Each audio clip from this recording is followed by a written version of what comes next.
नमस्कार, सिटी न्यूजच्या बातमीपत्रात प्रेक्षकांचं मनपूर्वक स्वागत। आज दिनांक 20 डिसेंबर 2023 वार बुधवार। बातमीची सुरुवात करूया सुविचार मालेने। सत्संगाचा मोठा महिमा आहे।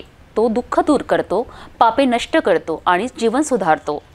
आजचा सुविचार आपण बघितला। आता बघूया बातमीपत्रातील ठळक बातम्या।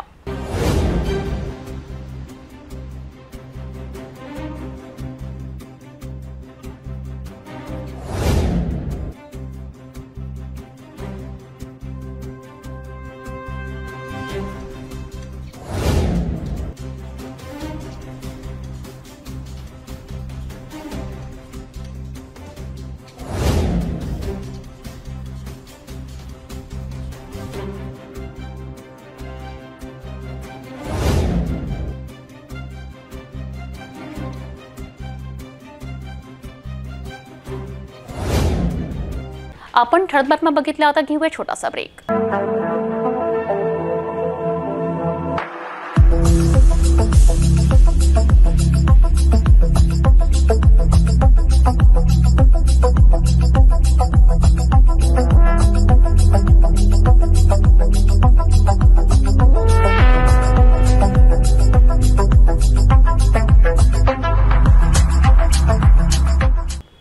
ब्रेकनंतर बघूया सविस्तर बातम्या। किरकोळ वादात एकाने आपले 4 चाकी वाहन जोरात चालवून एकाच कुटुंबातील 6 जणांच्या अंगावर घेऊन गेला। यात तिघांचा रुग्णालयात मृत्यू झाला तर तिघे गंभीर जखमी झालेत। या घटनेची माहिती पसरताच आरोपी चालकाने घटनास्थळी वाहन सोडून जंगलात पडून गेला। या घटनेचे गांभीर्य पाहता खल्लार पोलीससह दर्यापूर पोलिसांनी आरोपीचा शोध घेतला। या घटनेतील मुख्य आरोपीला अमरावती ग्रामीण गुन्हे शाखा पथकाने 20 डिसेंबरच्या सकाळी कोकरडा शेतशिवारातून ताब्यात घेतले। शिल्लक वादातून मनात राग घेऊन एकाने भरधाव वाहन चालवून एकाच कुटुंबातील तिघांना ठार करून अन्य तिघांना गंभीर जखमी केल्याची धक्कादायक घटना 19 डिसेंबरच्या रात्री अमरावती जिल्ह्यातील दर्यापूर तालुक्यातील नाचोना गावात घडली। या घटनेमुळे दर्यापूर तालुक्यातील नाचोना गावात एकच खळबळ उडाली। नाचोना गावात राहणारे 37 वर्षीय किशोर शामराव अंभोरे सायंकाळी स्वतःचे चिकनचे दुकान बंद करून घरी जात असताना त्यांच्या शेजारीच राहणारे 32 वर्षीय आरोपी चंदन राधेश्याम गुजर यांनी कुत्र्याने माझी कोंबडी पकडली, यावर कुत्र पाळीव नाही, त्याबद्दल मला माहित नसल्याचे सांगून तेथून घरी निघाले। याच वेळी आरोपीने शिवीगाळ केल्याने फिर्यादीने त्याला थापड मारल्याने आरोपी चंदनचे वडील राधेश्याम गोविंद गुजर यांना दिसताच त्यांनी कुऱ्हाड काढून फिर्यादीच्या अंगावर धावले। हीच माहिती फिर्यादीच्या कुटुंबाला कळताच त्यांनी धाव घेऊन वाद मिटवून आपापल्या घरी जाण्यास सांगितले। मात्र आरोपी चंदन गुजरच्या मनात राग असल्याचे त्याने घरी जाऊन आपली MHDE 7461 क्रमांकाचे 4 चाकी वाहन जोरदार चालवीत फिर्यादीचे वडील शामराव अंभोरे, आई अनुसया यांच्या अंगावर नेली। त्याचवेळी त्यांना उचलण्यासाठी फिर्यादीचा भाऊ उमेश अंभोरे, वहिनी शारदा व बहीण सुमित्रा चव्हाण व शेजारी राहणाऱ्या अनारकली गुजर गेल्या असता त्यांच्या अंगावरून सुद्धा जोरदार वाहन नेऊन आरोपीचे संतुलन बिघडल्याने वाहन खड्ड्यात गेल्याने आरोपीने तात्काळ जंगलात पोबारा केला। या घटनेत अनुसया अंभोरे वय 67, शामराव अंभोरे वय 70 आणि अनारकली गुजर वय 43 यांचा मृत्यू झाला, तर तिघांना गंभीर अवस्थेत रुग्णालयात दाखल करण्यात आले। घटनेची माहिती पसरताच गावात एकच खळबळ उडाली, तर घटनास्थळी खल्लार पोलिसांनी तात्काळ धाव घेऊन फिर्यादीची तक्रारीवरून खुनाचा प्रयत्न आणि खून अंतर्गत गुन्हे दाखल करून आरोपीच्या शोधात रवाना झाले। घटना संवेदनशील असल्याने पोलीस अधीक्षक विशाल आनंद, अप्पर पोलीस अधीक्षक विक्रम साडी यांनी घटनास्थळ गाठून माहिती घेतली। गावात QRT पथक खल्लारसह दर्यापूर पोलीस तैनात झाले। घटनेची गांभीर्य पाहता पोलीस पथक वेगवेगळ्या दिशेने आरोपीच्या तपासात लागले। या प्रकरणात आधीच 60 वर्षीय आरोपी राधेश्याम गोविंद गुजर याला पोलिसांनी ताब्यात घेतले, तर 20 डिसेंबरला सकाळी ग्रामीण गुन्हे शाखेच्या पथकाने 32 वर्षीय आरोपी चंदन राधेश्याम गुजर खल्लार पोलिसांच्या ताब्यात देण्यात आले। दर्यापूर तालुक्यामध्ये काल खल्लार पोलीस स्टेशनच्या अंतर्गत 8:30च्या रात्री सुमारास 2 कुटुंबामध्ये वाद झाला। त्यापैकी फिर्यादी किशोर अंभोरे यांनी पोलीस स्टेशनला दिलेल्या फिर्यादीनुसार 2 आरोपींना अटक करण्यात आलेली आहे। यामध्ये IPC कलम 302, 307, 504, 506, 34, 135 नुसार गुन्हा दाखल करण्यात आलेला आहे। यामध्ये फिर्यादीनुसार फिर्यादी व आरोपी एकमेकाच्या शेजारीच राहत होते। तर कोंबडी त्यांच्या कुत्र्यानं का खाल्ली ह्या कारणावरून फिर्यादी आणि आरोपींच्यात वाद झाला। मग आरोपीने त्याच्या जवळची असलेली 4 व्हीलर भरधाव वेगाने जोरात चालवून जे फिर्यादीचे आई वडील आणि अजून एक महिला आहे त्यांच्या अंगावरती घातली। त्या प्रकरणामध्ये त्या तिघांचा मृत्यू झाला आणि 3 लोक जखमी आहेत। सध्या त्या प्रकरणातील दोन्ही आरोपी अटक आहेत खल्लार पोलीस स्टेशनला। आरोपींची नाव काय आहेत? आरोपींचे नावं चंदन गुजर आणि राधेश्याम गुजर असे आहेत। भातकुली तालुक्यातील विवाहित महिलेचा रुक्मिणी नगरातील हॉस्पिटलमध्ये मृत्यू झाल्याने तिच्या नातेवाईकसह युवा लायन्स संघटनेच्या पदाधिकाऱ्यांनी चांगलाच आक्रोश करीत रुग्णालयासह जिल्हा सामान्य रुग्णालय येथील शवागार समोर आक्रोश व्यक्त केलाय। डॉक्टर विरोधात गुन्हे दाखल करा, मृतकांच्या नातेवाईकांना आर्थिक मदत द्या अशी मागणी करीत शवविच्छेदन करण्यास रोखून धरले। यावेळी रुग्णालयाजवळ तणावपूर्ण वातावरण निर्माण झाले होते। भातकुली तालुक्यातील निंबा गावातील रहिवासी असलेल्या कांचन महेंद्र टिकेकर यांना रुक्मिणी नगरातील वात्सल्य हॉस्पिटलमध्ये काही दिवस आधी उपचाराकरिता आणण्यात आले होते। तेथे 18 डिसेंबरला शस्त्रक्रिया करण्यात आली। याच दरम्यान उपचार सुरू असताना अचानक महिलेची प्रकृती अचानक खालावल्याने 19 डिसेंबरला सकाळी 5:30च्या दरम्यान कांचन टिकेकर यांचा मृत्यू झाला। यावर मृतकाच्या नातेवाईकांनी रुग्णालय गाठून रुग्णालय प्रशासनावर आक्षेप घेऊन कारवाईची मागणी करण्यात आली। हॉस्पिटल बंद करा, बंद करा, बंद करा, वात्सल्य हॉस्पिटल बंद करा। कांचन यांना न्याय मिळालाच पाहिजे, कांचन यांना न्याय मिळालाच पाहिजे, कांचन यांना न्याय मिळालाच पाहिजे। अटक करा हो, अटक करा, नेहा देशमुख यांना अटक करा, बंद करा हो, बंद करा, वात्सल्य हॉस्पिटल बंद करा। मुजर डॉक्टरांचा मुजरपणा चालणार नाही। डॉक्टरांच्या हलगर्जीपणाने मृत्यू झाल्याचा आरोप करीत नातेवाईकसह युवा लायन्स संघटनेचे योगेश गुर्देसह त्यांच्या कार्यकर्त्यांनी चांगलाच रोष व्यक्त केला। गावातील नागरिकांनी तसेच युवा लायन्स ग्रुप पदाधिकाऱ्यांनी राजापेठ पोलीस स्टेशन गाठून कारवाईची मागणी केली। निंबा गावातील रहिवासी महेंद्र टिकेकर यांच्या ज्या मिसेस आहेत सौ कांचन टिकेकर यांचा आज सकाळी 5:30 वाजता आपल्या वात्सल्य हॉस्पिटल जे आहे नेहा देशमुख त्या डॉक्टर आहेत तिथं त्यांच्या हलगर्जीपणामुळे आज एका 23 वर्षीय स्वस्थ असलेल्या त्यांना काही रोग नव्हता, काही त्यांना बिमारी नव्हती, फक्त मूलबाळासाठी त्यांच्या हॉस्पिटलमध्ये महेंद्र आणि त्यांचे मिसेस ह्या लोकांनी दिनांक 5/12/2023 रोजी त्यांनी भेट घेतली त्या मॅडमची आणि त्या मॅडमला भेटून कालची त्यांनी तारीख ठरवली होती की बाबा आम्ही 18 तारखेला तुमच्या हॉस्पिटलमध्ये ॲडमिट होऊ आणि 9 वाजता सांगितलेल्या वेळेवर ते हॉस्पिटलमध्ये ॲडमिट झाले। ॲडमिट झाल्यावर यांना ते जे बिचारी सौ कांचन टिकेकर होत्या त्या ॲडमिट करायचं कारण फक्त एवढंच होतं की त्या लोकांना मूल पाहिजे होतं आणि वारंवार गर्भपिशवीमध्ये काही प्रॉब्लेम असल्यामुळे ते त्या मॅडमला भेटायला गेले होते आणि याच्यातच दिनांक 18 तारखेला ते तिथं 9 वाजता ॲडमिट झाले आणि ॲडमिट झाल्यावर आपले जो महेंद्र टिकेकर आहे याला त्याच्या पत्नीला भेटू दिलं नाही, कुठले जे नातेवाईक आहे त्यांना कोणाला भेटू दिलं नाही आणि आज दिनांक 19/12/2023 रोजी सकाळी 5:30 वाजता यांना अचानकपणे सांगितलं की तुमच्या जे पत्नी आहेत त्यांचा मृत्यू झालेला आहे। त्या मुलाचा देखील भान हरवल्यासारखं त्या महेंद्राला झालं। त्याच्यानंतर आम्हा सर्वांना हे जेव्हा घटना कळली आणि आम्ही निष्कर्ष काढण्याची आम्ही सर्वजण इथं आलो आहे आणि आम्हाला या प्रकरणामध्ये वात्सल्य हॉस्पिटलच्या ज्या डॉक्टर नेहा देशमुख यांचा सर्वस्वी यामध्ये मोठा हलगर्जीपणा याच्यात दिसून येतो आणि आमची युवा लायन्स ग्रुप महाराष्ट्र राज्य संघटनेच्या वतीनं आणि निंबा जे गाववासी आहे यांच्या वतीनं आमची फक्त एवढीच मागणी आहे की वात्सल्य हॉस्पिटलचा या परवाना रद्द करावा आणि ज्या डॉक्टर आहेत नेहा देशमुख आणि त्यांची संपूर्ण टीम यांच्यावर सदोष मनुष्यवधाचा गुन्हा दाखल करावा आणि जो या कांचनताई टिकेकर आहेत यांच्या अचानक जाण्यामुळे या परिवाराचं खूप मोठं आर्थिक नुकसान झालं आहे आणि या शासनातर्फे या परिवाराला 50 लाखाची मदत करावी हेच मी आपल्या संघटनेमार्फत. कारण काय सांगितलं मृत्यू? डॉक्टरचं म्हणणं आहे की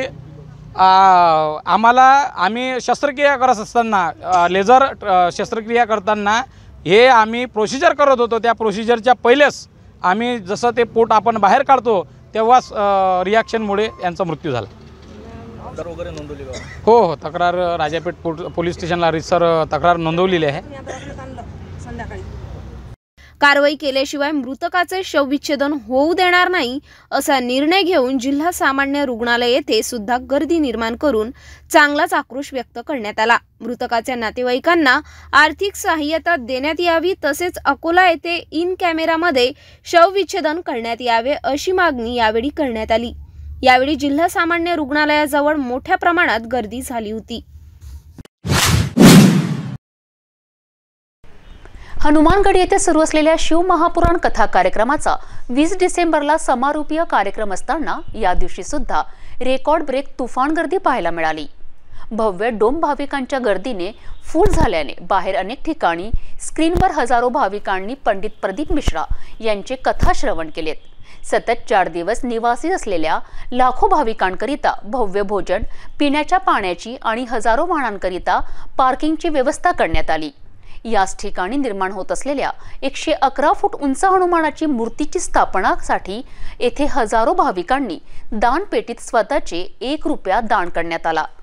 परतीच्या प्रवासात ठिकठिकाणी स्वयंसेवक वतीने पाण्याची बॉटल आणि अल्पोहाराची व्यवस्था करण्यात आली. या ठिकाणी शहर पोलीस विभागाने सुरक्षा म्हणून दिवस रात्र आपली ड्युटी बजावली. परतीच्या प्रवासात आमच्या सिटी न्यूज कॅमेराबद्ध करण्यात आलेल्या गर्दीने रस्त्याने जत्रेचा पुरस वाहत असल्याचा अनुभव आला. यासोबतच अमरावती मुख्य बस स्थानकात सुद्धा मोठी गर्दी उसळून आली. दिवस म्हणजे समारोपीय कार्यक्रम. पुन्हा आपण लक्ष जर गेलं तर या ठिकाणी भव्य अशी अफाट गर्दी अद्यापही कायम आहे. अमरावती जिल्ह्यात रेकॉर्ड ब्रेक गर्दीचं याच कार्यक्रमाने नोंद केल्याचं स्पष्ट झालेलं आहे. गेल्या 16 डिसेंबर ते 20 डिसेंबर दरम्यान पंडित प्रदीप मिश्रा यांच्या मधुर वाणीमधनं शिवमहापुराण कथेचं वाचन करण्यात आलंय आणि अमरावती जिल्हाच नव्हे तर महाराष्ट्रच नव्हे तर संपूर्ण देशभरातील कानाकोपऱ्यातून लाखोंची भाविकांची गर्दी या ठिकाणी जमली. पोलीस प्रशासनाचं उत्तम नियोजन, वाहतूक पोलिसांचं व्यवस्था आणि आयोजकांनी केलेली उत्तम व्यवस्थेचं संपूर्ण कार्यक्रम हा यशस्वी ठरलेला आहे. 20 डिसेंबर आजचा शेवटचा दिवस म्हणजे कथा वाचन तर संपलं, मात्र समारोपीय कार्यक्रमाला आपण पाहू शकता अद्यापही गर्दी या ठिकाणी कायमच आहे आणि देशभरातील लाखोंची भाविकांची गर्दी ही आपण आमच्या सिटी न्यूजच्या कॅमेऱ्यामध्ये आपण पाहत आहात. याच कार्यक्रमामध्ये मुख्यमंत्री एकनाथ शिंदे सह अनेक महंतांनी सुद्धा हजेरी लावली आणि अमरावती जिल्ह्यात हा एकमेव कार्यक्रम ठरलेला आहे. न भूतो न भविष्यती अशा कार्यक्रमाची गर्दीचं अफाट नोंद करण्यात आलेली आहे. आयोजक खासदार नवनीत राणा आणि आमदार रवी राणा सह चंद्रकुमार जाजोदिया यांच्या वतीने आणि युवा स्वाभिमान पक्षांच्या आणि संपूर्ण पदाधिकाऱ्यांनी गेल्या 1 महिन्यापासून याच हनुमान गडीवर आयोजन करण्याकरिता युद्ध पातळीवर तयारी केली होती आणि त्यांना प्रशासनाने सुद्धा तेवढीच मदत केली. शेकडो हजारो पोलिसांचा बंदोबस्त, होमगार्ड पथक सुद्धा या ठिकाणी तैनात आहे आणि गेल्या 4 दिवसापासून लाखो भाविक याच स्थळी मुक्कामी सुद्धा होते. पिण्याच्या पाण्याची व्यवस्था असो, भोजनाची व्यवस्था असो, तर अनेक व्यवस्था, पार्किंगची व्यवस्था मोठ्या प्रमाणात केली होती. कोणतीही अनुचित घटना याच कार्यक्रम ठिकाणी घडली नाही आणि विशेष करणं त्यामुळं वाहतूक पोलिसांनी सुद्धा चारही बाजूने आपली चोख बंदोबस्त या ठिकाणी कायम ठेवला। पोलीस आयुक्त नवीन चंद्र रेड्डी यांच्या मार्गदर्शनामध्ये संपूर्ण पोलीस यंत्रणा याच कार्यक्रमामध्ये सज्ज होती आणि आज 20 डिसेंबर या कार्यक्रमाचा समारोपीय कार्यक्रम आणि समारोपीय कार्यक्रमामध्ये पंडित प्रदीप मिश्रा यांचा सुद्धा या कार्यक्रमामध्ये समारोपीय भाषण झालेलं आणि खासदार नवनीत राणासह आमदार रवी राणा आणि चंद्रकुमार जाधवजी यांचं सुद्धा समारोपीय मार्गदर्शन आणि टाळ्यांचा गडगडाट चारही बाजूने भाविकांची गर्दी आपण पाहत आहात। अमरावती शहरातील हनुमानगढी येथे आयोजित करण्यात आलेल्या शिवमहापुराण कथेत पंडित प्रदीप मिश्रा यांनी अंधश्रद्धेला खतपाणी घालण्याचे विधान केल्याने त्यांच्या विरोधात अनेक पुरोगामी विचारांच्या संघटनांसह संभाजी ब्रिगेड आणि गुरुदेव भक्तांनी 20 डिसेंबरला निषेध केला। 20 डिसेंबर संत गाडगेबाबांची पुण्यतिथी महोत्सव दिनी गाडगेबाबांच्या समाधीस्थळजवळ शेकडो नागरिकांनी पंडित प्रदीप मिश्रा यांचा निषेध व्यक्त केला। अमरावती शहरातील भानखेडा मार्गावरील हनुमानगढी येथे 16 डिसेंबर ते 20 डिसेंबर दरम्यान पंडित प्रदीप मिश्रा यांच्या शिवमहापुराण कथेचे आयोजन करण्यात आले आहे। या कथेत प्रदीप मिश्रा यांनी बेलपत्र पिंडीवर ठेवल्यावर अभ्यास न करता पास होता येतं। बेलपत्रामुळेच कॅन्सर सारखे आजार दुरुस्त झाल्याचा दावा प्रदीप मिश्रा यांनी केला। या विरोधात 20 डिसेंबरला संत गाडगेबाबा यांच्या पुण्यतिथी निमित्त अमरावती येथील गाडगेबाबा समाधी मंदिराजवळ गाडगेबाबा अनुयायांनी तुकडोजी महाराज यांचे भक्त अनिस व विद्यार्थ्यांनी चिंतन आंदोलन करण्यात आले। महाराजांनी त्या काळामध्ये प्रश्न कदंब नावाचा बुवाबाजीचा दंभस्फोट करणारा असा ग्रंथ लिहिला। आज आम्ही तुकार वगैरे असे शब्द वापरतो कमी पडतात। गुलाबराव महाराजांनी ज्या ग्रंथामध्ये या साऱ्या प्रदीप मिश्रासारख्या तत्कालीन आसारांसारख्या बागेश्वरसारख्या सर्व मंडळीचा जो परामर्श घेतला आहे, जो विद्यापीठाच्या अभ्यासक्रमाचे मागे होता आपल्याकडे, आणि अशा याच्यामध्ये इतके चांगले संत आपल्या भूमीमध्ये असताना जर प्रदीप मिश्रासारखा एक तुकार माणूस आणि जो कॅन्सरचा आजार बसू शकतो, जो बेलपत्र वाहून मुलं पास होऊ शकतो असं म्हणतो आणि अत्यंत अवैज्ञानिकदृष्ट्या जो विचार मांडतो त्याचा निषेध करण्यासाठी आपण या ठिकाणी आलो आणि ते निवेदन आपण सादर करतो। ज्या गाडगेबाबांनी आयुष्यभर अंधश्रद्धेला कडाडून विरोध केला, त्याच गाडगेबाबांच्या अमरावती जिल्ह्यात अंधश्रद्धेचा बाजार मांडला जात आहे। यासाठी जिल्हाधिकारी सौरभ कटियार यांना निवेदन देत प्रदीप मिश्रा यांच्यावर गुन्हा दाखल करण्याची मागणी सुद्धा यावेळी करण्यात आली। अमरावती हे गाडगेबाबा, संत तुकडोजी महाराज आणि पंजाबराव देशमुख यांची भूमी म्हणजे एक पुरोगामी विचाराचं एक केंद्राचं स्थान म्हणून अमरावती ओळखले जाते। आणि आज या अमरावतीमध्ये गेल्या 5 दिवसांपासून प्रदीप मिश्रांचं प्रवचन चालू आहे। प्रवचन व्हावं, लोकांना आध्यात्मिक ज्ञान द्यावं याबद्दल अजिबात विरोध नाही, परंतु त्या माध्यमातून आमच्या समाजाच्या मुलांचा बुद्ध्यांक कसा कमी करता येईल, म्हणजे त्यांनी अभ्यास न करता फक्त बेलाला सहज लावून पिंडीला बेल चिपकवा आणि शाळेमध्ये पास व्हा अशा पद्धतीची तिची विचारसरणी आमच्या पोरांमध्ये निर्माण करायची आणि शाळेपासून अभ्यासापासून त्यांना वंचित ठेवण्याचा हा जो प्रयत्न त्याच्यातून दिसून येतो हा चुकीचा आहे। त्यानंतर कॅन्सरसारखे पेशंट बेलपानावर सोबत ठेवून झोपल्यानं, धतुऱ्याचा वापर केल्यानं पॅरालिसिस, नोकरी या सगळ्या समस्या जर सुटणार असतील तर मग हे जर खरं असेल, हे जर प्रशासनाला मान्य असेल, आयोजकांना मान्य असेल, प्रतिनिधींना मान्य असेल तर मग कॅन्सर हॉस्पिटल बंद होणार आहेत का? मग एवढे कॅन्सर हॉस्पिटल वाढले नसते। आणि म्हणून या सगळ्या गोष्टींचा विचार ग्रामगीतेमध्ये राष्ट्रसंत लिहितात की संत बिमारी बसविती तर मग बुवाचे का प्राण जाती, जगी कोणीच न मरती ऐसे व्हावे। म्हणून महाराजांनी विनंती केलेली आहे राष्ट्रसंतांनी की चमत्काराच्या भरीभरोनी झाली अनेकाची धूळदाणी। म्हणून मित्रो, यापुढे संत चमत्कार कोणी वरून नका सज्जन हो। आता या गोष्टींचा आपण विचार केला पाहिजे। गाडगेबाबातून ज्या गटारीतून गाडगेबाबांनी आम्हाला बाहेर काढून ठेवलं त्याच गटारीत पुन्हा आम्हाला टाकण्याचा हा सगळा एक प्रकार आहे। आणि हे वैचारिक घाण पसरवणे, आधी प्रवचन वगैरे जे व्हायचे गावागावामध्ये प्रेमाचं, गुण्यागोविंदाचं, एकोप्याचं वातावरण निर्माण होऊन भक्तीचं, धार्मिकतेचं वातावरण गावामध्ये निर्माण व्हायचं, परंतु आता त्याच्यामध्ये राजकारणी लोकांनी त्याचा वापर करणं जेव्हापासून चालू केला तेव्हापासून एक वैचारिक प्रदूषण पसरायला लागलं। आणि हे बुरसटलेले विचार ऐकण्यासाठी लोक ज्या मोठ्या संख्येने चालले त्यांनाही मी विनंती करतो, तुम्ही एक विचार करा। गाडगेबाबांनी आम्हाला गाडगेबाबांचे तिथं बॅनर लावले, तुकडोजी बाबांचे बॅनर लावले। माझी एकच विनंती आहे, प्रदीप मिश्रांना किंवा आयोजकांना गाडगेबाबांची जर एवढेच गाडगेबाबांविषयी विचार जिव्हाळा असेल तर प्रदीप मिश्रांच्या प्रवचनामध्ये 1 तास गाडगेबाबाचं कीर्तन ऐकू द्या ना लोकांना, म्हणजे लगेच काय फरक आहे तो लक्षात येईल. हे एक वैज्ञानिकवादी दृष्टिकोन आहे. हा विचाराचा आता विचार झाला पाहिजे. भारतीय संविधान सांगते 51वे कलम, it is a fundamental duty of every Indian citizen to promote scientific temperament. त्याचाही विचार झाला नाही. या महाराष्ट्रामध्ये जादूटोना विरोधी कायदा झालेला आहे. दाभोळकरांचा प्राण गेला, अनेकांनी त्याच्यासाठी हालअपेष्टा सहन केल्या, तेव्हा कुठं जादूटोना विरोधी कायदा झाला आणि तो कायदा काय सांगतो त्याचाही विचार करत नाही. यांनी त्या कायद्याचं सपशेल राजरोजपणे उल्लंघन केलेलं आहे. त्याच्यावर कारवाई व्हावी, त्याच्यावर काही कारवाई होणार आहे का नाही. सर्वसामान्य माणूस ज्यावेळेला कायदे तोडतो त्यावेळेला त्याच्यावरती कारवाई केल्या जाते. मग या ठिकाणी कारवाई होणार आहे का नाही, हे कायद्याचं उल्लंघन आहे ना. आणि म्हणून आम्ही या ठिकाणी अमरावतीच्या जिल्हाधिकाऱ्यांना एक निवेदन दिलेलं आहे. सर्व समविचारी चळवळी एकत्रित येऊन अत्यंत शांततेने प्रेमाने आम्ही ते निवेदन दिलेलं आहे. त्या निवेदनावरती काय विचार केला जाईल हे भविष्यात पाहण्यासारखं असेल. धन्यवाद. भेटूया एका छोट्याशा विश्रांतीनंतर.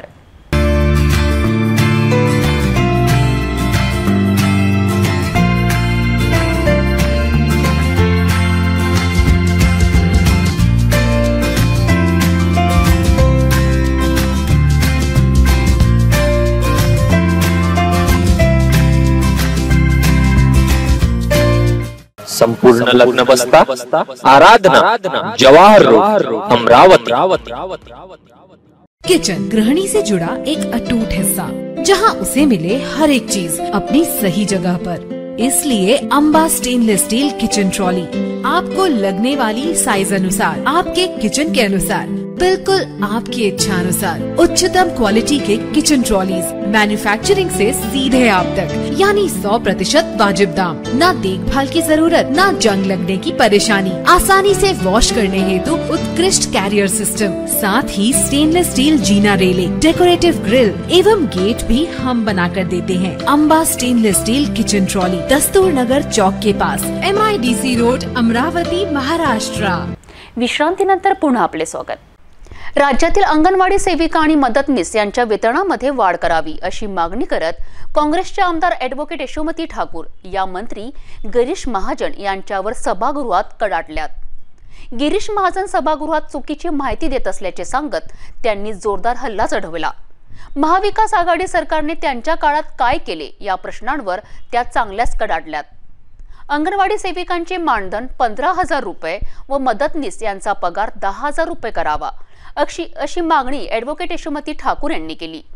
यावर मंत्री गिरीश महाजन यांनी उत्तर दिले असता आता सरकारला सभागृहात गणित शिकवायचे का असं ॲडव्होकेट ठाकूर म्हणाल्यात.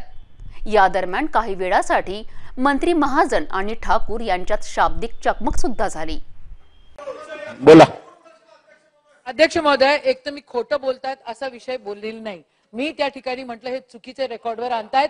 त्यांच्या प्रश्नावर, त्यांच्या उत्तरावर मी हरकत घेतली आणि मी एवढ्याशा याच्यावर हरकत घेतलेली होती अध्यक्ष महोदय की 25% वाढ. त्याला 25% नाही म्हणत अध्यक्ष महोदय, पर्सेंटेज वाईज काढल्यानंतर ते कळेल. मॅथमॅटिक्स मला इथे शिकवायचं नाही, मला हे बोलायचं आहे. हे काय सारखं सारखं बोलतायत की 2.5 वर्ष आम्ही काय केलं. कोविड होता आणि अख्ख्या महाराष्ट्राने पाहिलं कोविड मध्ये काय कोविड होता अध्यक्ष महोदय. ती अंगणवाडी ताई जी शेवटच्या नारायणापर्यंत पोहोचली अध्यक्ष महोदय, त्या अंगणवाडी ताईचा हे अपमान करतायत, हे चुकीचं आहे अध्यक्ष महोदय. आणि अध्यक्ष महोदय, महिलांना मान सन्मान देण्याची संस्कृती यांची नाहीच. महिलांनी घरी बसले पाहिजे अशी यांची संस्कृती आहे. सभागृहामध्ये येऊन ज्या प्रकारे ताईसाहेब ताईसाहेब ताईसाहेब ताईसाहेब बोलतात, मागे काय बोलतात हे व्यासपीठावर किंवा हे माईकवर मला बोलता येत नाही. अध्यक्ष महोदय, विषय अंगणवाडी ताईचा आहे. अंगणवाडी ताई काय बोलतात हे चुकीचं आहे. मला सभागृहात आपल्याला वैयक्तिक टीका अशा करता येणार नाहीत. जे सभागृहात घडतं त्या संदर्भात आपण बोलावं. महोदय, वैयक्तिक टीका इथं कोणी करत नाही. त्यांनी मला म्हटलं, मी फक्त एवढं म्हटलं की अंगणवाडी ताई आणि आशा ताई ही शेवटच्या नारायणापर्यंत पोहोचते, तिला 15,000 आणि 10,000 या हिशोबाने तुम्ही पैसे दिले पाहिजे. शेवटच्या नारायणापर्यंत पोहोचणारा या शासनाचा तो अंग आहे आणि त्याच्यासोबत जस्टिस. ठीक आहे, आपण जी हरकत घेतलेली आणि जो मुद्दा मांडलेला आहे त्या संदर्भातलं सविस्तर उत्तर मंत्री महोदयांनी दिलेलं आहे. अमरावती मध्यवर्ती बस स्थानक व आगाराच्या जुन्या इमारतीची पुनर्बांधणी व विस्तारीकरणाबाबत आमदार सुलोभा खोडके यांनी नागपूर हिवाळी अधिवेशनाच्या कामकाजादरम्यान लक्षवेधी सूचना मांडली। या संदर्भात शासनाला दिलेला प्रस्ताव कधी व किती दिवसात मान्य करणार असा प्रश्न उपस्थित करून सभागृह दणाणून सोडले। मागील 70 वर्षांपासून प्रवाशांचा डोलारा सांभाळणाऱ्या अमरावती मध्यवर्ती बसस्थानक व एसटी आगाराला सध्या घरघर लागली आहे। इमारत जुनी झाली असून क्षतिग्रस्त होण्याच्या मार्गावर आहे। त्या ठिकाणी स्वच्छता नसून प्रसाधनगृह व अन्य सुविधांची सुद्धा व्यवस्था ही जुनीच असून मोडकळीस आली आहे। पावसाच्या दिवसात बस स्थानकाला गर्दी लागली असून विद्यार्थी, महिला व प्रवाशांना गैरसोय सहन करावी लागत आहे। यावर परिवहन मंत्री दादा भुसे यांनी बस स्थानकांचा विकास व ते बीओटी तत्वावर घेऊन सुबोध कुमार यांच्या अध्यक्षतेखाली एक समिती गठीत करण्यात आली असून समितीचा अहवाल आल्यानंतर या 1 महिन्यात या संदर्भात पुढील कारवाई करणार असल्याचे स्पष्ट केलेत। अध्यक्ष महोदय, मंत्री महोदयांना माझी विनंती आहे की आमच्या अमरावती शहरामध्ये मध्यभागी बस स्थानक आहे आणि हे 70 वर्षाचं जुनं आहे। इतकं शिकस्त झालंय की त्या ठिकाणी असणाऱ्या लोकांना पावसाळ्यामध्ये उभं राहता येत नाही, बसता येत नाही, विद्यार्थ्यांची गैरसोय होत आहे। स्वच्छतागृह सुद्धा त्या ठिकाणी व्यवस्थित नाही आहे। परंतु या बस स्थानकाला लागून असणारं गॅरेज आहे आणि अमरावती शहरामध्ये दुसरं गॅरेज आहे। म्हणून या ठिकाणी अध्यक्ष महोदय, मंत्री महोदय, माझा प्रश्न असा आहे की अमरावती शहरामध्ये जे एकदम पॉइंटेड प्रश्न विचारा, बऱ्याच लोकांना जे गॅरेज आहे ते दोन्ही मिळूनचा एक प्रस्ताव आपल्याकडे पाठवलाय। म्हणून अमरावती शहरामध्ये नवीन बस स्थानक बनत असताना जे असणारं गॅरेज आहे आणि त्याच्यासोबत असणारे जे बस स्थानक आहे या दोन्ही मिळूनचा एक नवीन प्रस्ताव पाठवला आहे। त्याला आपण लवकरात लवकर मान्यता देणार काय आणि किती दिवसात त्याचे आपण काम चालू करणार? ठीक आहे मंत्री महोदय, एकच मिनिट। या प्रश्नावरती एकूण मला या विषयावरती 20 प्रश्न प्राप्त झाले आहेत आणि या 44 सदस्यांनी हे प्रश्न मांडलेले आहेत। असं असताना हा अत्यंत विषय महत्त्वाचा असल्यामुळे उद्या या विषयातली आपण लक्षवेधी लावून चर्चा घेऊ। मंत्री महोदय उत्तर उद्या स्पेशल सिटिंगला घेऊ। अध्यक्ष महोदय, बोला। सभागृहाच्या भावना बघितल्याच्या नंतर थोडंसं विस्तृतपणे या प्रश्नाचं मी उत्तर देऊ इच्छितो म्हणून लावली आहे। अध्यक्ष महोदय, राज्यव्यापी जर आपण विचार केला तर महाराष्ट्र राज्य मार्ग परिवहन महामंडळाचे एकूण 251 बस आगार आहेत आणि 577 बस स्थानक त्या ठिकाणी आहेत। अध्यक्ष महोदय, भाडे तत्वावर साधारणतः 467 बसेस आणि स्वमालकीच्या 15,795 बसेस आहेत आणि साधारणपणे प्रतिदिन प्रवासी 54 लाख प्रवासी या बसेसमधनं अध्यक्ष महोदय प्रवास करत असतात। अध्यक्ष महोदय, बोला बोला मंत्री महोदय बोला।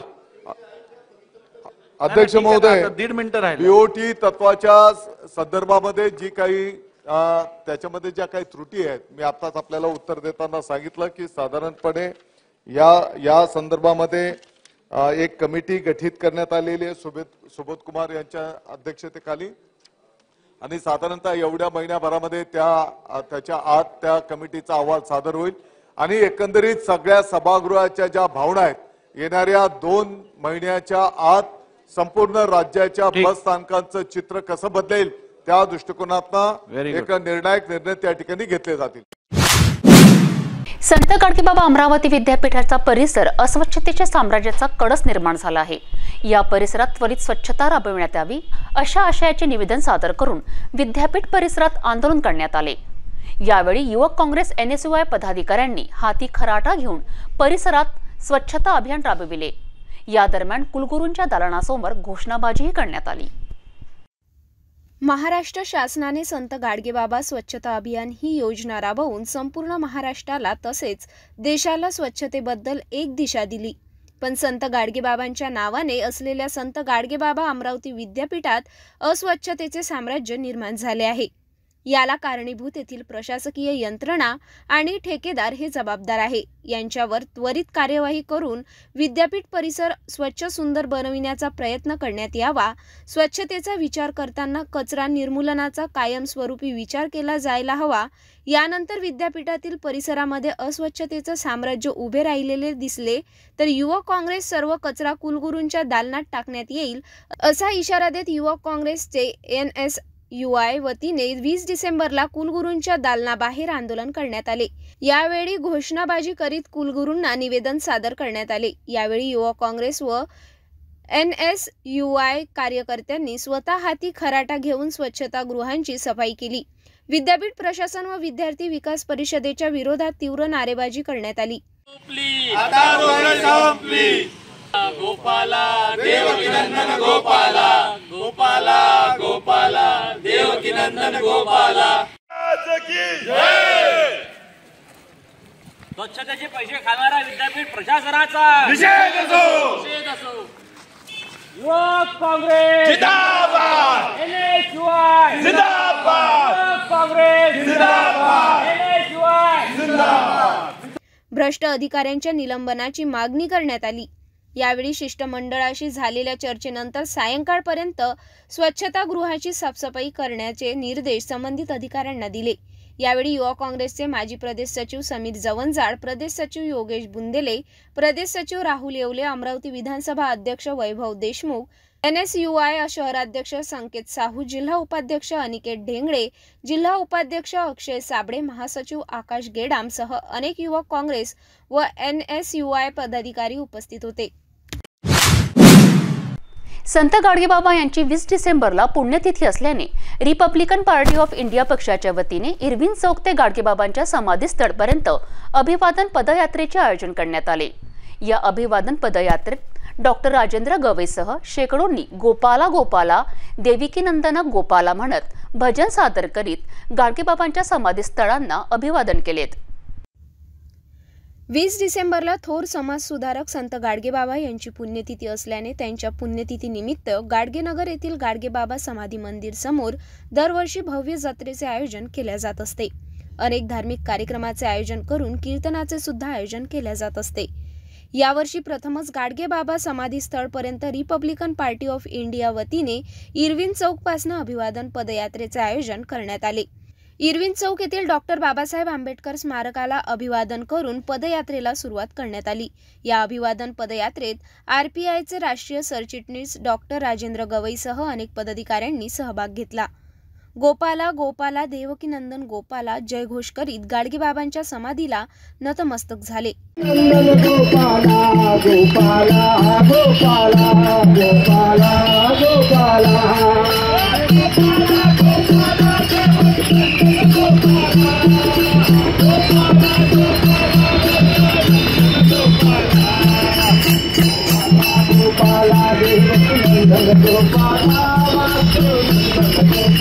यावेळी पंडित प्रदीप मिश्रा यांच्याबाबत डॉक्टर राजेंद्र गवई यांना विचारले असता पंडित प्रदीप मिश्रा यांची मोठी ताकद निर्माण झाली आहे, त्याबाबत मी अपशब्द बोलणार नाही। आम्हाला प्रदीप मिश्रा बद्दल आदर आहे, मात्र त्यांनी मेहनतीशिवाय पर्याय नाही असे प्रवचन द्यावे अशी आम्ही विनंती करणार असल्याची प्रतिक्रिया डॉक्टर राजेंद्र गवई यांनी स्पष्ट केली। महाराज हे पुरोगामी विचाराचे होते, तेव्हा अंधश्रद्धा याच्यावरती विश्वास न ठेवता श्रद्धा, प्रत्येकाला श्रद्धा असलीच पाहिजे।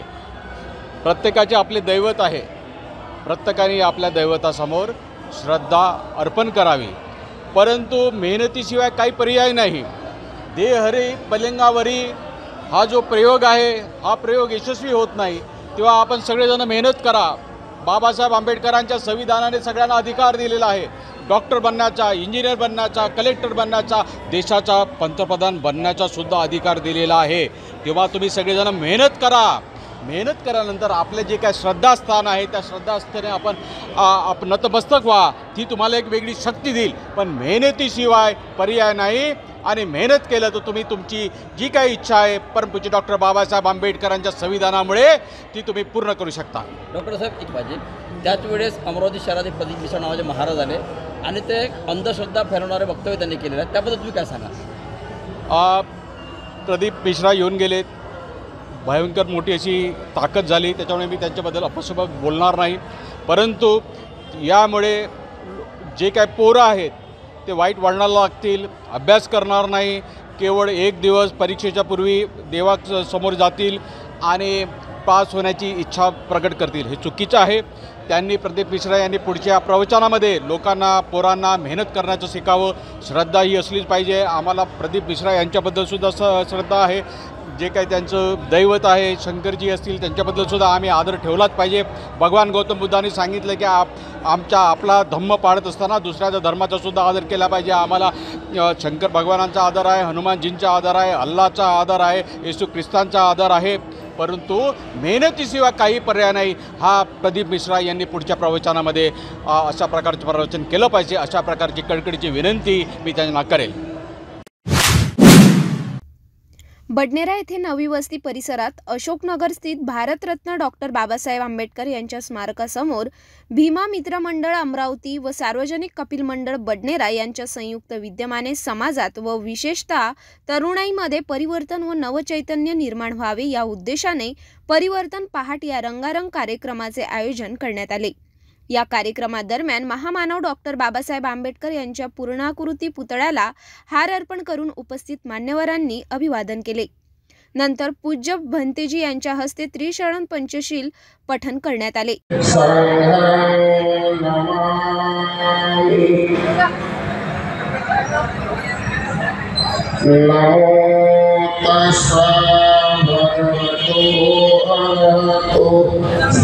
या कार्यक्रमाची रंगत वाढविण्यासाठी व तरुणाईत जोश भरण्यासाठी बहारदार सादरीकरण, सोनल रंगारी यांच्या अकादमीच्या खेळाडूचे लाठीकाठीसह चित्तथरारक प्रात्यक्षिके, लहान लहान चिमुकल्याचे बहारदार नृत्य व मान्यवरांनी केलेले अनमोल मार्गदर्शन अशा भरगच्च परिवर्तन पहाट कार्यक्रमाला बडनेरासह अमरावती व परिसरातील नागरिकांनी भरभरून प्रतिसाद दिला.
या कार्यक्रमाला महिला पुरुष नागरिक मोठ्या संख्येने उपस्थित होते. जाता जाता पुन्हा एकदा आजच्या ठळक बातम्या.